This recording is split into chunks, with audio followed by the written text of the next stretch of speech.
कल क्या हो गया क्वेटा को? अब आप क्या देखते हैं साइकोलॉजिकली कितना क्वेटा पर प्रेशर होगा, क्योंकि उसे इस्लामाबाद यूनाइटेड से खेलना है। देखें इकबाल भाई, अगर देखा जाए ना क्वेटा के जो कल जो मैच ये हारे हैं ना, इससे पहले जो 2 मैच हारे हैं ना, प्रेशर वहीं से बिल्ड होना शुरू हो गया था, क्योंकि आपका जो कप्तान है ना वो परफॉर्म नहीं कर रहा। लेकिन एक मैच जीते थे जिसमें छक्का लगाया था आंद्रे वसीम जूनियर ने, एक मैच जीते थे। नहीं, वो मैच अच्छा खेला, आखिरी ओवर तक गए, अमूमन वो उस ओवर तक जाना नहीं चाहिए था। गलतियां हुई तो वो आखिरी बॉल तक मैच गया, वरना वो मैच पहले खत्म हो जाता। मगर मेरे वो जो मैं एक बात कहना चाह रहा हूँ कि कप्तान जब तक परफॉर्म नहीं करेगा टीम उसकी अच्छी नहीं होगी। जितने बाकी तीनों की टीम के कप्तान देख रहे हैं वो परफॉर्म कर रहे हैं, फ्रंट से लीड कर रहे हैं, एक सिवाय कोयटा के कप्तान का, उस पर वैसी प्रेशर बहुत है, फिर उससे परफॉर्म नहीं हो रहा।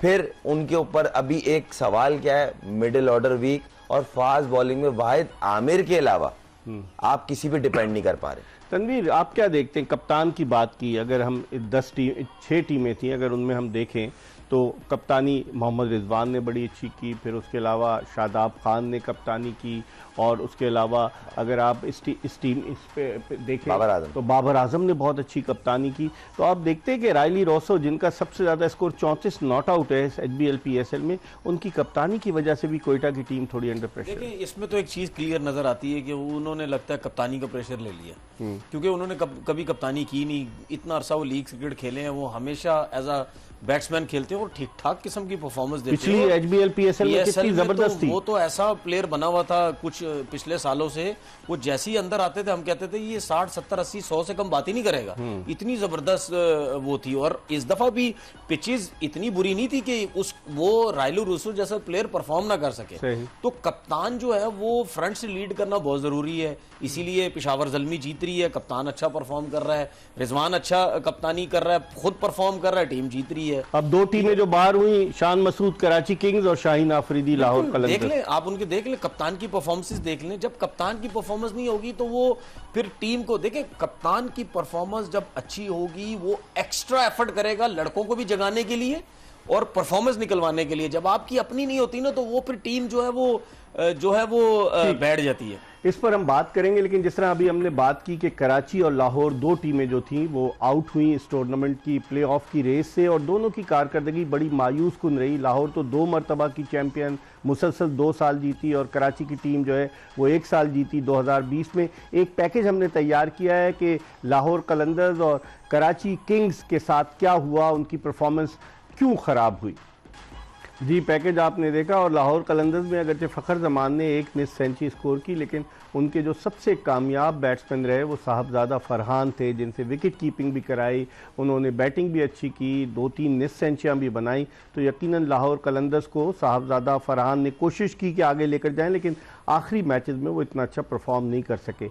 अब अगर हम देखें खुर्रम कि लाहौर और कराची अब जिस तरह से आउट हुए हैं, कहते हैं कराची और लाहौर क्रिकेट की नर्सरी है, बड़ा टैलेंट है, लेकिन क्या हो गया, टीम की ड्राफ्टिंग इतनी अच्छी नहीं थी, आप समझते हैं? नहीं, अब पहले दिन से वो तो साफ पता चला था। 3 टीमों की ड्राफ्टिंग में जो पिक्स थी वो, तीसरी टीम कौन थी सर? अब ज़ल्मी। अच्छा, पेशावर उनकी बॉलिंग पहुंच गई है वो। नहीं, आइए, कप्तान फ्रंट से लीड कर रहा है और अब बहुत अच्छी कप्तानी कर रहा है। उनकी बॉलिंग पे अभी भी सवालिया निशान है, मिडिल ऑर्डर में उनकी जान नहीं है। वो तो बाबर साइम मुस्तकिल हर मैच में रन कर रहे हैं, ठीक है। फिर जो बीच में वो पावल नाम है, क्या नाम होगा, रोबिन पावल, वो परफॉर्म कर रहे हैं, तो ये अच्छा कर रहे हैं। ये 3 के गिर्द घूम रही है। अगर आप ओवरऑल देखा जाए तो बॉलिंग में किसी एक बॉलर पर आप ये नहीं बोल सकते कि ये जितवा के देगा। तनवीर, कैसे देखते हैं कि पेशावर ज़ल्मी वर्सेस जो है वो टॉप की टीम मुल्तान सुल्तान, जिस तरह खुर्रम कह रहे हैं कि मिडिल ऑर्डर में और ख़ास तौर पर पेशावर ज़ल्मी की बैटिंग रिवॉल्व कर रही है बाबर आजम और साइम अयूब के गिर्द,